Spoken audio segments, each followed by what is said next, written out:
ആയിഷ ബീവി റളിയല്ലാഹു അൻഹ നബി തങ്ങളോട് ചോദിക്കുന്ന ഒരു രംഗമുണ്ട്. നബിയെ, അങ്ങ് എന്തിനാണ് എപ്പോഴും ആ കിളവിയായ വയസ്സത്തിയായ ഖദീജ ബീവിനെ ഇങ്ങനെ ഓർത്തോണ്ടിരിക്കുന്നത്? അങ്ങേക്ക് സുന്ദരിയായ കന്യകയായ ഞാനില്ലയോ നബിയെ? നബി സല്ലല്ലാഹു അലൈഹി വസല്ലം തങ്ങൾ കൊടുക്കുന്ന മറുപടി, ആയിഷ, ആര് വന്നിട്ടുണ്ടെങ്കിലും ഖദീജ ബീവിയെ പോലത്തെ ഒരാളെ അല്ലാഹു എനിക്ക് പകരം തന്നിട്ടില്ല.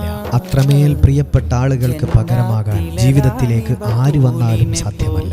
25-ാമത്തെ വയസ്സിൽ നബിതങ്ങൾ കല്യാണം കഴിക്കുമ്പോൾ ഖദീജ ബീവിക്ക് വയസ്സ് 40. നബിതങ്ങളെക്കാൾ 15 വയസ്സ് കൂടുതലാണ്. മാത്രമല്ല 2 ഭർത്താക്കന്മാര് ബീവിയുടേത് മരണപ്പെട്ടു പോയിട്ടുണ്ട്. അതിലൊക്കെ കുഞ്ഞുങ്ങളും പ്രസവിച്ചിട്ടുണ്ട്. 2 ഭർത്താക്കന്മാര് മരണപ്പെട്ട വിധവയായിരുന്ന ബീവിയെ പറ്റിയാണ് അവരുടെ വഫാത്തിനും കൊല്ലങ്ങൾക്ക് ശേഷം നബിതങ്ങൾ പറയുന്നത്. അവർക്ക് പകരമാവാൻ മറ്റൊരാൾക്കും സാധിച്ചിട്ടില്ല. ഹബീബിന്റെ ഓരോ പ്രതിസന്ധിയിലും പാറ പോലെ കൂടെ നിന്ന മഹദി ലോകത്തോട് വിട പറഞ്ഞത് ഇതുപോലെയുള്ള ഒരു റമദാൻ 10 ആയിരുന്നു. ആ ഖബറിടത്തിലേക്കൊരു ഫാത്തിഹ ഓതാം.